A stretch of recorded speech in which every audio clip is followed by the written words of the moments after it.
प्रिय मित्रों, नमस्कार। मैं ईश्वर से प्रार्थना करता हूँ कि आप स्वस्थ रहें, कुशल रहें, मस्त रहें और मजे में रहें। साथ ही आपके परिवार में सुख शांति बनी रहे।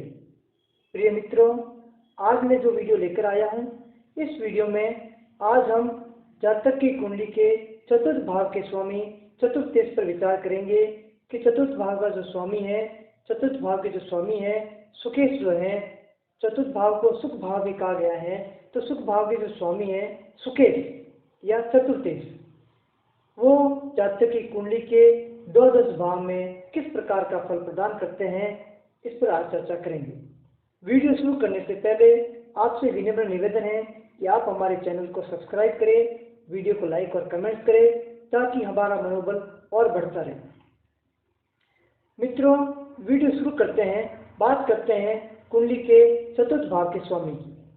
अब चतुर्थ के भाव के स्वामी की पहचान कैसे करेंगे?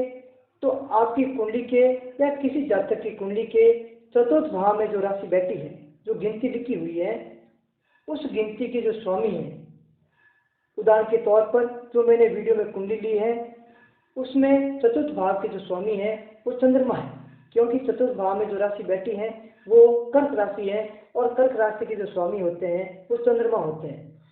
तो इस प्रकार आपकी कुंडली में भी आप स्वयं देख सकते हैं कि आपकी कुंडली के चतुर्थ भाव के स्वामी कौन है। तो आज हम इस वीडियो में चतुर्थ भाव के स्वामी चतुर्थेश का कुंडली के द्वादश भाव में किस प्रकार का फल होता है, क्या शुभ फल होता है, क्या अशुभ फल होता है, उसके बारे में चर्चा करेंगे। तो मित्रों, वीडियो शुरू करते हैं और बात करते हैं चतुर्थ भाव के स्वामी चतुर्थेश की। यदि चतुर्थ भाव के स्वामी चतुर्थेश लग्न में विराजमान हो जाए, ऐसा जातक पिता से स्नेह पाले गाना होता है, पिता उसे बहुत ज़्यादा प्रेम करते हैं।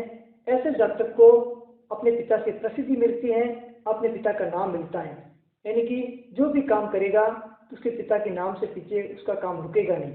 यानी जो प्रसिद्धि प्राप्त होगी, जो कीर्ति प्राप्त होगी, अपने पिता के नाम से होगी। अपने पिता की पैतृक संपत्ति प्राप्त करने वाला होता है, भले वो दूसरी संतान है या पिता के भले 2-3 संतान है, परंतु ऐसे जातकों पर पिता का विशेष स्नेह होता है और पिता उनको पैतृक संपत्ति प्रदान करते हैं। ऐसे व्यक्ति को पिता का स्नेह होता ही है, परंतु माता का भी बहुत ज़्यादा स्नेह होता है।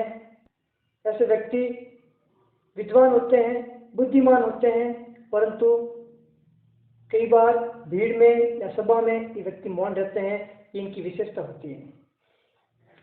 यदि चतुर्थेश कोई पाप ग्रह है या चतुर्थेश पर पाप ग्रह की दृष्टि पड़ रही है, तो ऐसे व्यक्ति पिता से स्नेह नहीं पाते हैं, पिता उनको स्नेह प्राप्त नहीं करते हैं, पिता के नाम से उनको प्रसिद्धि नहीं मिलती है और पिता के आज्ञाकारी नहीं होते हैं, पिता का विरोधी होते हैं, पिता के विचार इनसे मेल नहीं खाते हैं। और ऐसे व्यक्तियों को जो सुख है, मकान का सुख है, वाहन का सुख है, सभी प्रकार के सुख हैं, वो बहुत देर से मिलते हैं और सुखों में भी कमी होती है। तो कहा जाए तो यदि शुभ ग्रह है चतुर्थेश तो पहले घर में विराजमान है तो हमेशा शुभ फल देते हैं, और यदि अशुभ ग्रह है और पाप ग्रह है तो हमेशा वो अशुभ फल देंगे। अब बात करते हैं चतुर्थेश का द्वितीय भाव में क्या फल है। यदि चतुर्थेश कुंडली के द्वितीय भाव में विराजमान हो जाए और चतुर्थेश यदि शुभ ग्रह है, तो ऐसा जातक जो होगा वो पिता की सेवा करने वाला होगा, पिता का आज्ञाकारी होगा और स्वयं के द्वारा अर्जित धन करेगा। यानी व्यक्ति जो होगा वो अपने द्वारा अर्जित के धन से पिता को सुख देगा, पिता को वाहन ला के देगा, पिता को मकान बनाएगा, यानी पिता को जितने भी प्रकार को सुख देगा वो अपने अर्जित किए गए धन से देगा।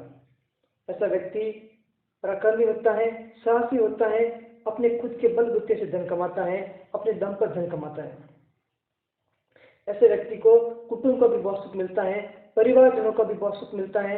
ऐसे जातक परिवार का पालन पोषण करते हैं।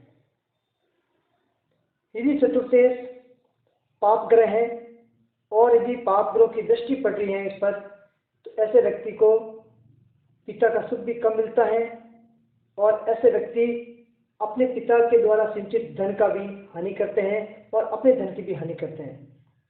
साथ ही ऐसे व्यक्ति जो होते हैं वो पिता के साथ में मतभेद रखते हैं, पिता के विचार जो होते हैं उचित विचार से मेल नहीं खाते हैं। ऐसे व्यक्तियों को धन भी बहुत कम मिलता है यदि चतुर्थेश पाप ग्रह है। यदि चतुर्थेश तृतीय भाव में विराजमान है तो ऐसे व्यक्ति के पास में वाहन सुख, मकान सुख तो होगा ही, परंतु ऐसे व्यक्ति बार बार कलह करते हैं, कलह करने वाले होते हैं, परिवार में भी कलह करते हैं और इनकी पिता से भी अनबन रहती है, परिवार के लोगों के साथ अनबन रहती है, उसके विचार मेल नहीं खाते हैं, विचारों में मतभेदता रहती हैं, परंतु धनी कमाता है परंतु उसके साथ परिवार सुखी नहीं रहते हैं, इसको परिवार का सुख नहीं मिलता है। ऐसे व्यक्ति जिसके चतुर्थेश तृतीय भाव में विराजमान होते हैं उनके पास में अचल संपत्ति होती है और उसको पाने के लिए वो बहुत ज़्यादा धन भी खर्च करते हैं। कई बार ऐसी संपत्ति भी वो ले लेते हैं जिनके कारण उनको बहुत ज़्यादा कष्ट होता है, बहुत ज़्यादा समस्या उत्पन्न हो जाती है। ऐसे जातक बड़े विख्यात कुल के होते हैं, भले उनके पिता के विचार मेल नहीं खाए परंतु उनके जो पिता होते हैं बड़े विख्यात होते हैं, प्रसिद्धि पाने वाले होते हैं और प्रसिद्ध व्यक्ति होते हैं। यदि चतुर्थेश तृतीय भाव में यदि शुभ ग्रह है, ऐसे जातक जो होगा वो उत्तम कुल का होगा, उसके पास में वाहन सुख भी बहुत ज़्यादा होगा और ऐसे जातक जो होते हैं वो अचल संपत्ति बनाने में विश्वास करते हैं और खुद के पराक्रम से संपत्ति बनाने में विश्वास करते हैं। अब बात करते हैं चतुर्थेश यदि चतुर्थ भाव में विराजमान हो जाए तो किस प्रकार का फल करता है। तो ये तो कहते हैं ना, सोने पे सुहागा। यदि चतुर्थ भाव के स्वामी यदि चतुर्थ भाव में विराजमान हो जाए तो ऐसे जातक का भाग्य बहुत ही उज्जवल होता है, बड़ा भाग्यशाली व्यक्ति होता है। ऐसे जातक के पास में किसी चीज़ की कमी नहीं होती है, वाहन, मकान, सुख, संपत्ति, सारे जो सुख भाव हैं, सुख भाव के जितने भी सुख हैं वो ऐसे जातक के पास में होते हैं। ऐसा व्यक्ति धनी होने के साथ साथ माता पिता को सुख देने वाला होता है, माता पिता की सेवा करने वाला होता है, व्यक्ति धर्मात्मा होता है, धर्म का प्रचार करने वाला, धर्म को मानने वाला, धर्म में खर्च करने वाला। ऐसा व्यक्ति धार्मिक कार्य में बहुत ज़्यादा पैसा खर्च करता है, विद्वान होता है और अपना जीवन जो होता है वो ऐश्वर्यपूर्ण जीता है, भोग विलासी जीता है, विलासितापूर्ण जीवन जीना इनको बहुत अच्छा लगता है। ऐसे व्यक्ति जो होते हैं उनको बहुत ज़्यादा प्रसिद्धि मिलती है और खासकर ऐसे जातकों को पिता से बहुत लाभ होता है, पिता से धन प्राप्त होता है। ऐसे व्यक्ति को कृषि कार्यों में, खेती के कार्य में भी बहुत ज़्यादा लाभ होता है। ये खेती भी करते हैं तो उनको बहुत ज़्यादा मुनाफा होता है। ऐसे व्यक्ति जो होते हैं बहुत ही विख्यात व्यक्ति होते हैं और पिता की दृष्टि से प्रभुत्व पाने वाले होते हैं, यानी कि जब भी लोग इनको देखेंगे तो उसके पिता के नाम से देखेंगे कि उस व्यक्ति का लड़का है। तो कुल मिलाकर कहा जाए तो चतुर्थ भाव के स्वामी यदि चतुर्थेश में विराजमान है तो बहुत ही अच्छा फल प्रदान करते हैं। अब बात करते हैं चतुर्थ भाव के स्वामी यदि पंचम भाव में विराजमान हो जाए, यानी सुख भाव के स्वामी संतान के और बुद्धिमान के भाव में विराजमान हो जाए, ऐसा जातक की जो संतान होगी बहुत ही अच्छी होगी, उत्तम कुल की होगी, अच्छी शिक्षा प्राप्त करेगी और जातक खुद की भी शिक्षा होगी वो बहुत अच्छी होगी। जातक खुद अच्छा शिक्षित होगा और अपने संतान पर की शिक्षा पर भी बहुत ज़्यादा पैसा खर्च करेगा। ऐसे व्यक्ति बहुत बुद्धिमान होते हैं, कोई भी काम बुद्धि से करते हैं। ऐसे व्यक्ति जो होते हैं वो भविष्य की चिंता बहुत करते हैं और भविष्य के लिए अपनी अचल संपत्ति बनाने का प्रयास करते हैं, खुद के पराक्रम से अचल संपत्ति बनाने का प्रयास करते हैं। ऐसे व्यक्ति राजा द्वारा सम्मानित होते हैं, यदि वो सरकारी नौकर हैं तो भी वो सरकार से सम्मानित होते हैं। खासकर देखा जाता है ऐसे जो व्यक्ति होते हैं वो पिता का भी धन भोगते हैं, पिता के धन का भी उपयोग करते हैं, माता की सेवा करने वाले होते हैं। खासकर ऐसे व्यक्तियों में विशेष गुण होता है कि वो मांगलिक कार्य में भाग लेते हैं। कई बार ऐसे व्यक्ति जो बहुत ज़्यादा धन होता है जिनके पास में, वो व्यक्ति कन्याओं की शादी कराते हैं और मांगलिक कार्य संपन्न करते हैं। ऐसे व्यक्तियों के पास एक से अधिक आय के स्रोत होते हैं और ऐसे व्यक्तियों की जो संतान होती है उसमें कन्या संतति बहुत कम होती है, परंतु यदि जातक की संतति कन्या है तो वो कन्या जो होगी बड़ी भाग्यशाली होगी और कुल का नाम रोशन करने वाली होगी और दीर्घायु होगी। ऐसे जातक के जो बच्चे होते हैं वो बहुत ही उत्तम होते हैं और पिता की सेवा करने वाले होते हैं, उत्तम शिक्षा प्राप्त करने वाले होते हैं। तो कहा जाए तो कुल मिलाकर चतुर्थ स्थिति पंचम भाव में विराजमान है तो जातक को बहुत अच्छे फल प्रदान करता है, जातक के लिए बहुत ही अच्छा है। अब बात करते हैं चतुर्थ स्थिति जातक के षष्ठम भाव में विराज होता है जो रिपु शत्रु ऋण का है, यानी ऋण का होता है, जातक के शत्रु का होता है, भय का होता है। इस भाव में यदि चतुर्थ विराजमान हो जाए तो किस प्रकार के फल देता है, इसके बारे में विचार करते हैं अपन। यदि चतुर्थ षष्ठम भाव में विराजमान हो जाए, कहा भी जाता है कि किसी कुंडली के 3 जो भाव होते हैं बहुत ही भयानक होते हैं। इन भावों में जो ग्रह बैठे होते हैं वो अपना अच्छा फल प्रदान नहीं करते हैं, पूरा प्रभाव नहीं दिखा पाते हैं। छठा भाव, 8वां भाव और 12वां भाव, इन तीनों भावों में जो ग्रह होते हैं वो अपना सही फल प्रदान नहीं करते हैं, अपना प्रभाव जो होता है वो पूरा नहीं देते। परंतु बात करते हैं चतुर्थ यदि षष्ठम भाव विराजमान हो जाए तो ऐसे व्यक्ति के पास में धन की बहुत कमी होती है। इसके कारण ऐसे व्यक्ति धन का बहुत बचत करते हैं, इनमें बचत की प्रवृत्ति बहुत होती है। जितना धन कमाते हैं उनमें से बहुत ज़्यादा धन ही बचत करते हैं, भविष्य के लिए बहुत चिंतित होते हैं क्योंकि ऐसे व्यक्ति के पास में धन की कमी होती है। इस कारण वो भविष्य को देखकर धन का संचय करते हैं सुख प्राप्ति के लिए।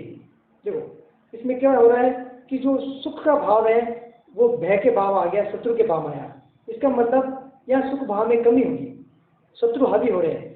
इसके कारण ऐसे जो व्यक्ति होते हैं बड़े संघर्षशील होते हैं, उनके जीवन में संघर्ष होता है, सुख पाने के लिए वो संघर्षशील होते हैं। तो ऐसे व्यक्ति जो होंगे वो सुख की प्राप्ति के लिए निरंतर संघर्ष करते रहेंगे, निरंतर प्रयास करते रहेंगे। ऐसे व्यक्ति जो होते हैं जिनको वाहन सुख बहुत देर से मिलता है, मकान का सुख भी बहुत देर से मिलता है, यानी सुख भाव का जो मालिक है वो शत्रु भाव में आ गया तो जातक की सुखों का अभाव हो गया। जो सुख पहले मिलने थे अब वो देर से मिलेंगे। ऐसे जातक जो होते हैं वो मित्रों से हमेशा दुख पाते हैं, उनकी मित्र के हमेशा इनको दुख देते हैं। व्यक्ति की यात्राओं पे खर्च होता है, ऐसा व्यक्ति अधिक यात्रा करने वाला होता है। कुल मिलाकर कहा जाए तो यहाँ पर जो सुख भाव के स्वामी जो है उसके वो षष्ठम भाव में हमेशा अच्छे नहीं माने जाते हैं, व्यक्ति को संघर्षित बनाते हैं, जीवन भर संघर्ष बना रहता है और व्यक्ति निरंतर अपने सुख पाने के लिए प्रयास करता रहता है, परंतु उसकी सुख की प्राप्ति होती नहीं है, बहुत देर से होती है। जब तक उसके सुख भोगने की जो इच्छा है वो बिल्कुल खत्म हो जाती है। अब बात करते हैं षष्ठम जो चतुर्थेश है। अब बात करते हैं कि चतुर्थेश यदि सप्तम भाव में विराजमान हो जाए, जो व्यक्ति के दाम्पत्य जीवन का है, व्यक्ति के व्यवसाय का है, इस भाव में यदि विराजमान हो जाए तो किस प्रकार के फल प्रदान करते हैं। तो चतुर्थेश यदि सप्तम भाव में विराजमान हो जाए तो ऐसा जातक का परिवार जो होगा बहुत ही श्रेष्ठ होगा, ऐसा जातक श्रेष्ठ परिवार से होगा। ऐसे जातक की जो धर्म पत्नी होगी बहुत ही गुणवान होगी, आज्ञाकारी होगी और पति का साथ देने वाली होगी। पति की आज्ञाकारी होने के साथ साथ पति की विपदा में, पति के संकट में बराबर उसका साथ देने वाली होगी। ऐसे व्यक्तियों की जो पत्नी है वो शिक्षित भी होती है और परिवार के साथ साथ अपने पति के भी कार्यों में सहयोग करती है। ऐसे व्यक्ति देखा जाता है वो अपने पिता का धन का उपयोग बहुत कम करते हैं, स्वयं प्रक्रम से अपने खुद के पराक्रम से धन कमाते हैं और व्यवसाय करते हैं। यदि चतुर्थ भाव के स्वामी सप्तम भाव में विराजमान हो जाए तो ऐसे जातक जो होंगे वो जो भी व्यवसाय करेंगे उनमें उसको बहुत ज़्यादा सफलता प्राप्त होगी, सुख प्राप्त होगा और साथ साथ अपने पत्नी से भी वो सुख प्राप्त करेंगे, अपनी पत्नी से भी वो धन प्राप्त करेंगे। ऐसे व्यक्ति की जो पत्नी होगी वो विद्वान होगी, परंतु ऐसे जो व्यक्ति होते हैं बड़े अल्पभाषी होते हैं, सदा मौन रहने वाले होते हैं, बिल्कुल कम बोलने वाले होते हैं। यही यदि चतुर्थेश यदि पाप ग्रह है या पाप ग्रह से दृष्ट है तो ऐसे व्यक्ति की जो धर्म पत्नी होगी उसकी सास के साथ में मेल थोड़ा कम होगा, विचार मेल कम खाएंगे, इससे घर में थोड़े कलह की प्रवृत्ति ज़्यादा होगी। परंतु यदि चतुर्थेश शुभ ग्रह से है ऐसे जातक की पत्नी जो होगी वो अनेक कलाओं में निपुण होगी, सुंदर होगी, सुशील होगी। अब बात करते हैं चतुर्थेश यदि अष्टम भाव में विराजमान हो जाए, जो मृत्यु का भाव है, चिंता का भाव है, इस भाव में यदि विराजमान हो जाते हैं तो किस प्रकार के फल प्रदान करते हैं। तो जातक के कुंडली के अष्टम भाव में यदि चतुर्थेश बैठ जाते हैं तो जो चतुर्थेश है वो जातक को बहुत ही क्रोधी बनाते हैं, क्रूर स्वभाव का बनाते हैं और रोगी बना देते हैं। व्यक्ति बार बार बीमार पड़ता है और उसका पैसा जो होता है, धन होता है, वो रोग के निदान में खर्च हो जाता है। परंतु कई बार यदि सुकेश कोई पाप ग्रह नहीं है कर कोई शुभ ग्रह है तो ऐसी स्थिति में व्यक्ति को गुप्त धन की भी प्राप्ति होती है, भूमिगत धन की भी प्राप्ति होती है, भूमि में कोई ऐसा खजाना हाथ लग जाता है। सुख भाव के स्वामी यदि अष्टम भाव में विराजमान है तो जातक के पिता और माता के सुख में कमी करते हैं। ऐसे जातक जल से ज़्यादा भयभीत होते हैं, जल के पास जाते हैं तो उनको डर लगता है। ऐसे जातकों को वाहन सुख, मकान सुख बहुत देर से मिलता है। कई बार तो ये मकान से वंचित भी रह जाते हैं, पूरी जीवन में अपना मकान नहीं बना पाते हैं, पूरी जीवन में अपने वाहन नहीं ले पाते हैं। तो सुकेश का अष्टम भाव में बैठना जातक के सुखों में कमी करता है। अब बात करते हैं यदि सुकेश चतुर्थेश जो है वो जातक के भाग्य भाव में बैठ जाए, नवम भाव में बैठ जाए तो किस प्रकार के फल प्रदान करता है। तो ऐसा जातक जो होगा जिनके कुंडली के नवम भाव में यदि चतुर्थेश बैठा है तो ऐसा जातक अनेक विद्याओं का ज्ञाता होगा, उसकी उच्च शिक्षा होगी, बहुत अच्छी होगी, उच्च शिक्षित होगा। जातक कुल धर्म को निभाने वाला होगा, कुल की परंपराओं को निभाने वाला होगा, पिता की सेवा करने वाला होगा। परंतु जब कर्म की बात आएगी तो पिता से अलग होकर कर्म करेगा, पिता से दूर रहेगा। व्यक्ति अपने जीवन में बहुत सुंदर मकान बनाएगा, अच्छी गाड़ी लेगा और स्थिर संपत्तियों का क्रय विक्रय करेगा। इनके पास में स्थिर संपत्ति भी बहुत ज़्यादा होगी। ऐसे व्यक्ति यदि स्थिर संपत्तियों का क्रय विक्रय करते हैं, खरीद फरोख्त करते हैं तो उसको इस बिजनेस में बहुत ज़्यादा लाभ होता है और खुद के पास में भी इससे संपत्तियां बहुत अधिक हो जाती हैं। ऐसे व्यक्ति अपने पिता के कहने में चलते हैं, पिता द्वारा बताए गए मार्ग पे चलते हैं, पिता का अनुसरण करते हैं। ये व्यक्ति बहुत सारे प्राणियों के स्वामी होते हैं। ऐसे व्यक्ति जो होते हैं इनके पास में बहुत सारे व्यक्ति काम करते हैं, यानी ऐसे जो व्यक्ति होते हैं वो अनेक मनुष्य के स्वामी होते हैं। परंतु यदि नवम भाव में स्थित चतुर्थेश कोई पाप ग्रह है तो ऐसे व्यक्ति जो होगा उस उच्च शिक्षा में कमी आएगी। साथ ही व्यक्ति अपने पिता का विरोधी हो जाएगा, पिता के मेल नहीं खाएगा। और भी व्यक्ति कोई जमीन का खरीद फरोख्त करता है तो उसमें भी अड़चने आएगी। ऐसी कोई जमीन उसके हाथ लग जाएगी या ऐसी जमीन का वो क्रय कर लेगा, खरीद कर लेगा, जिसके कारण उसको बहुत ज़्यादा परेशानी होगी। हो सकता है उसको कोर्ट कचहरी का भी सामना करना पड़े। ऐसे जातक माता की सेवा करने वाला नहीं होगा यदि चतुर्थेश पाप ग्रह है तो। अब बात करते हैं यदि चतुर्थेश दसम भाव में विराजमान हो जाए, कर्म के भाव में विराजमान हो जाए, यानी सुख भाव जो है वो कर्म के भाव में विराजमान हो जाए, सुख भाव का कर्म के साथ में मेल हो जाए तो किस प्रकार का फल प्रदान करते हैं, इसके ऊपर चर्चा करते हैं।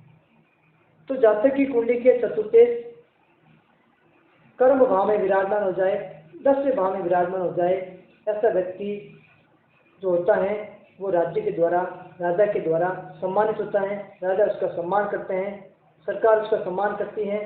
ऐसा व्यक्ति परोपकारी होता है, खुद के प्रयास से धन कमाता है और कर्म से द्वारा धन कमाता है, किसी दूसरे धंधों से धन नहीं कमाता है।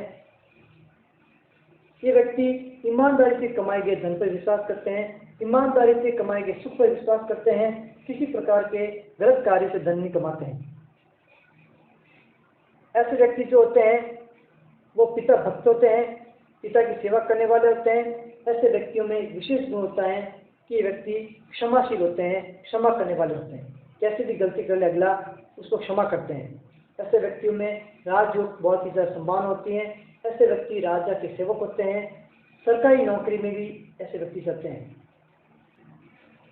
यदि दसम भाव में चतुर्थेश विराजमान है और चतुर्थेश यदि पाप ग्रह हैं तो ऐसे व्यक्ति जो होंगे वो अपने माता पिता के विरोधी होंगे और माता पिता को छोड़कर अपने पत्नी को अपना लेंगे, और माता पिता से जाकर दूर जाकर बसेंगे।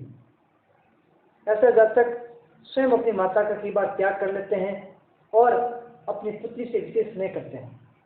कुल मिलाकर कहा जाए तो यदि चतुर्थेश दसम भाव में यदि शुभ ग्रह है तो जातक को बहुत ज़्यादा भाग्यशाली बनाते हैं, जातक को शुभ फल प्रदान करते हैं, और यदि पाप ग्रह है तो जातक के शुभ फलों में कमी करते हैं। अब बात करते हैं यदि चतुर्थ भाव के स्वामी चतुर्थेश यदि 11वें भाव में है, एकादश भाव में है तो किस प्रकार के फल प्रदान करते हैं। तो जातक की कुंडली के एकादश भाव में चतुर्थेश विराजमान है तो ये बड़ा ही शुभ माना जाता है, क्योंकि सुख भाव लाभ के भाव में आ गया। जब सुख भाव लाभ के भाव में आ जाता है तो व्यक्ति सुख प्राप्त करने के साथ साथ लाभ की भी चिंता करता है। इसलिए व्यक्ति जो होता है निरंतर प्रयास करता रहता है और अपने साथ से अपने स्वप्रक्रम से धन को अर्जित करता है और लाभ कमाता है और लाभों से सुख की प्राप्ति करता है। ऐसा व्यक्ति स्वयं के द्वारा अर्जित धन से वाहन लाता है, मकान बनाता है और संपत्ति खरीदता है, उसका भोग करता है। कुल मिलाकर कहा जाए तो चतुर्थेश यदि एकादश भाव में है तो ऐसा व्यक्ति खुद के द्वारा अर्जित के धन से सब सुखों का भोग करता है। और ये भी कहा जाता है कि चतुर्थेश यदि एकादश भाव में है और एकादश भाव का संबंध यदि लगन से मिल रहा है या लगन से बन रहा है तो ऐसा व्यक्ति जीवन में अपना मकान अच्छी कॉलोनी में अच्छा मकान बनाता है। उसके साथ में उसके पास में एक से अधिक वाहन भी होते हैं। चतुर्थेश यदि एकादश भाव में विराजमान हो जाए तो व्यक्ति का जीवन बड़ा ही ऐश्वर्यपूर्ण होता है। व्यक्ति विद्वान और गुणी होने के साथ साथ दीर्घायु होता है और व्यक्ति प्रदेश में रहकर अपना जीवन यापन करता है और धन एकत्रित करता है। परंतु यदि चतुर्थेश एकादश भाव में है और वो पाप ग्रह है और पाप ग्रह से दृष्ट है तो ऐसे व्यक्ति जो होता है वो स्वयं से कमाए धन का भी नाश करता है और ऐसे व्यक्ति की विद्वानता में कमी आती है। ऐसे व्यक्ति में रोगों की बढ़ोतरी होती है और जो भी धन का संचय करता है उस धन में हानि होती है, अनैतिक कार्य में धन खर्च होता है और जब प्रदेश में निवास करते हैं वहाँ पर उनको समस्या आती है। कुल मिलाकर कहा जाए तो सुख भाव के स्वामी एकादश भाव में विराजमान है तो व्यक्ति स्वप्रक्रम से धन एकत्रित करता है। अब बात करते हैं कि सुख भाव के स्वामी चतुर्थेश यदि एकादश भाव में न होकर, अब बात करते हैं सुख भाव के स्वामी चतुर्थेश यदि द्वादश भाव में विराजमान है तो किस प्रकार के फल देंगे। द्वादश भाव को जिसको अपन मोक्ष का भाव भी कहते हैं, व्यय का भाव कहते हैं, इस भाव में विदेश यात्रा भी इसी से देखी जाती है, विदेश योग भी 12वें भाव से देखा जाता है। तो यदि सुख भाव के स्वामी यदि द्वादश भाव में विराजमान हो जाए तो ऐसे जातक जो होते हैं वो पिता के सुख का भोग करने वाले होते हैं, पिता के द्वारा सुख का भोग करते हैं। पिता ऐसे जातकों को धन देती हैं, मकान देते हैं, पिता ऐसे जातकों को धन देते हैं, मकान देते हैं, सब सुविधा उनको उपलब्ध कराते हैं और उन सुविधाओं का भोग करते हैं। ऐसे जातक कृषि कार्य में धन खर्च करने वाले होते हैं, कृषि कार्य में बहुत ज़्यादा धन खर्च करते हैं। चतुर्थेश यदि द्वादश भाव में है तो ऐसे व्यक्ति प्रदेश के वासी होते हैं, अपने पैतृक गांव में धन नहीं कमाते हैं, प्रदेश में धन कमाते हैं और कृषि कार्यों पर ज़्यादा खर्च करते हैं। ऐसे व्यक्ति अपने जीवन में एक से अधिक घर बनाते हैं और घर पर बहुत ज़्यादा पैसा भी खर्च करते हैं, बड़ा आलीशान घर बनाते हैं। यदि चतुर्थेश द्वादश भाव में विराजमान होते हैं ऐसे जातक एक बार विदेश यात्रा भी जरूर करते हैं और जातक के जीवन में एक बार विदेश से पैसा जरूर आता है, चाहे वो किसी के माध्यम से आए। जातक विदेश का योग बहुत अच्छा बनता है यदि चतुर्थेश द्वादश भाव में विराजमान है। परंतु यदि चतुर्थेश पाप ग्रह है तो ऐसे व्यक्ति को कोई भी समस्या होती रहेगी जीवन में, धन की समस्या, वाहन सुख की समस्या, इस प्रकार के जो सुख है उससे थोड़ी कमी आ जाएगी और वो सुखों का भोग नहीं कर पाएंगे। कुल मिलाकर कहा जाए तो चतुर्थेश यदि पाप ग्रह है तो व्यक्ति दुखी होगा, रोगी होगा और सुख भोगने के लिए उसको निरंतर संघर्ष करना पड़ेगा, निरंतर प्रयास करना पड़ेगा, यानी पूरा जीवन जो होगा वो संघर्षपूर्ण होगा। तो चतुर्थेश का द्वादश भाव में किस प्रकार का फल है ये आज हम इस वीडियो में जाना। मित्रों, वीडियो कैसा लगा आप हमें कमेंट्स बॉक्स में बताएं। साथ ही हमारे चैनल को सब्सक्राइब करें, वीडियो को लाइक और कमेंट करें ताकि आने वाले वीडियो की नोटिफिकेशन आप तक पहुंच सके। मित्रों, नमस्कार।